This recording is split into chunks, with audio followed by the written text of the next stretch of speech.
نحمد و صلی علی رسول الکریم، اما بعد، فاعوذ باللہ من الشیطان الرجیم، بسم اللہ الرحمن الرحیم۔ السلام علیکم ورحمۃ اللہ وبرکاتہ۔ میں حکیم آصف علی راؤ۔ آج کا جو موضوع ہم ترتیب دے رہے ہیں وہ سلاد کے حوالے سے سیلڈ کا استعمال ہماری بہتری دسترخوانوں کے اوپر کیا جاتا ہے، اور چونکہ اس کے فائدے بہت بیان کیے جاتے ہیں، اکثر ایچ پیلوری کی کنڈیشن میں بھی دیکھا جاتا ہے کہ ڈاکٹر حضرات سیلڈ کا استعمال کا مشورہ دیتے ہیں، اور روٹین میں بھی جو انسان سٹمک کے مسائل کا شکار ہے اس کو بھی سیلڈ کے استعمال کا مشورہ دیا جاتا ہے۔ حقیقت میں سلاد کا استعمال صرف اسی صورت میں کیا جا سکتا ہے کہ جب ہمارے جسم کے اندر ریا موجود نہ ہو اور گندے مواد یا گندے تعفن موجود نہ ہو۔ اب اگر متعفن مادے موجود ہیں تو پھر سلاد کا استعمال ہمارے پرابلم کو اور بڑھانے کا سبب بن سکتا ہے۔ نئے آنے والے دوستوں سے گزارش ہے چینل کو سبسکرائب کریں، بیل آئیکن کو پریس کریں اور کمنٹ سیکشن میں اپنی رائے سے ضرور آگاہ کریں۔ سیلڈ کا استعمال تبھی ہم کر سکتے ہیں کہ جب ہمارے جسم میں حرارت بہتر ہو اور تیزابیت کا عنصر شامل نہ ہو، لیکن بدقسمتی کے ساتھ جب ہم معاشرے کے اندر دیکھتے ہیں تو ہمیں اگر 1000 بندہ ہم لائن میں کھڑا کرتے ہیں تو ایک لائن میں 1000 بندے میں سے 950 بندے جن سے ہیں وہ تیزابیت کا شکار ہوں گے، ایسیڈیٹی کا شکار ہوں گے، کیونکہ ہماری خوراک اچھی نہیں۔ اگر خوراک کو ہم اچھا کر لیں تو یقیناً ہم بہت ساری پرابلم سے بچ سکتے ہیں، لیکن ہم اپنی زبان کو ترجیح دیتے ہیں، اپنی صحت کو ترجیح نہیں دیتے۔ اور سیلڈ کا استعمال اس لیے نقصان دہ ثابت ہوتا ہے کہ وہ دیر سے ہضم ہونے والی چیز ہے۔ اب کھیرا اس کا مزاج سرد تر ہے، اگر اس کو استعمال کریں گے ایسی حالت میں کہ آپ کے جسم میں خشکی سردی موجود ہے اور حرارت برائے نام ہے تو اس کا استعمال کرنا آپ کے لیے فائدہ مند ثابت نہیں ہوگا، نقصان دہ ثابت ہوگا، بلکہ یہ جب کھائیں گے کھانے کے بعد یہ معدے کے اندر ہی پڑا رہے گا، اور بعض اوقات ایسا ہوتا ہے کہ یہ اوپر کی طرف آنا شروع ہو جاتا ہے، کیونکہ اس کا ہضم ہونا صرف ایک ہی صورت میں ممکن ہے کہ جب ہمارے جسم میں حرارت غریزیہ وافر مقدار میں موجود ہو، اور ایسی چیزیں پھر کچرے کی صورت میں نکل جاتی ہیں، کیونکہ حرارت ایک ایسی چیز ہے جو چیزوں کو تحلیل کرنے کی صلاحیت رکھتی ہے۔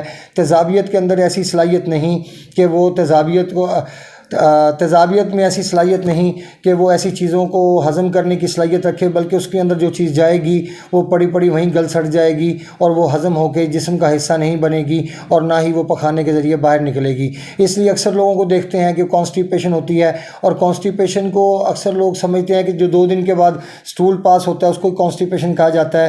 حقیقت میں کانسٹیپیشن یہ نہیں، کانسٹیپیشن وہ ہے ضرور ہے، لیکن بہت ساری اس کی صورتیں ہیں۔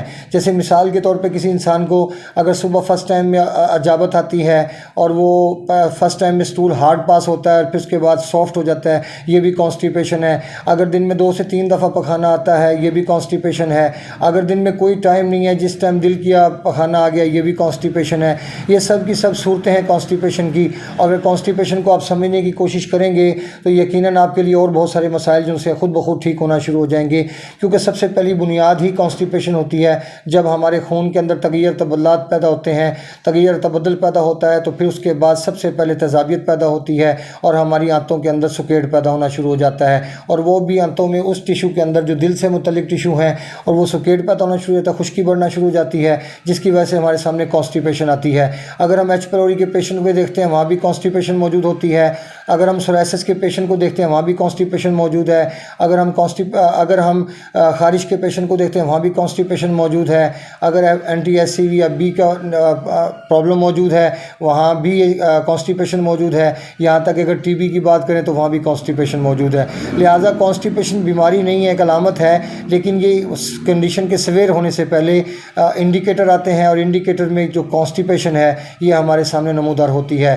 اب ایسی صورتحال کو کنٹرول کرنے کے حوالے سے معدے کو ریلیکس کرنا بڑا ضروری ہے، چونکہ بال سیلڈ پہ ہو رہی تھی، اور سلاد کا استعمال اگر تیزابیت کا پیشنٹ ہے تو اس کو چاہیے کہ وہ ادرک کا سلاد استعمال کرے۔ اگر انسان گرمی کی کنڈیشن میں کھڑا ہے، اور ایک عام انسان کو تو پتہ ہی نہیں ہوتا کہ وہ تیزابیت ہے خشکی ہے، وہ تیزابیت خشکی ہے یا گرمی ہے۔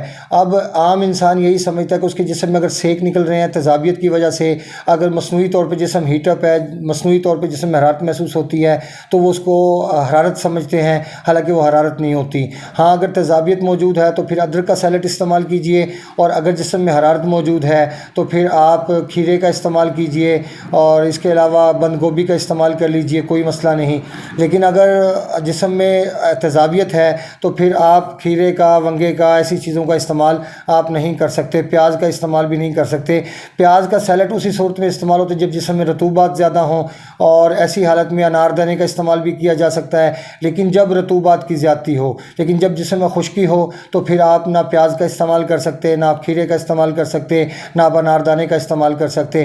بہرکیف صحت بہت ضروری چیز ہے، اور صحت ہم تبھی اپنی بحال رکھ سکتے ہیں، تبھی برقرار رکھ سکتے ہیں کہ جب ہم اپنی کنڈیشن کے مطابق، اپنی طبیعت کے مطابق اپنی زندگی کے بارے میں فیصلے کریں، نہ کہ ہم ٹوٹکوں کا استعمال کرنا شروع کر دیں، صرف ایک سنی سنائی بات، اور پھر اس کا استعمال کرتے کرتے ہم اپنی زندگی کو اور مشکل بنا لیں.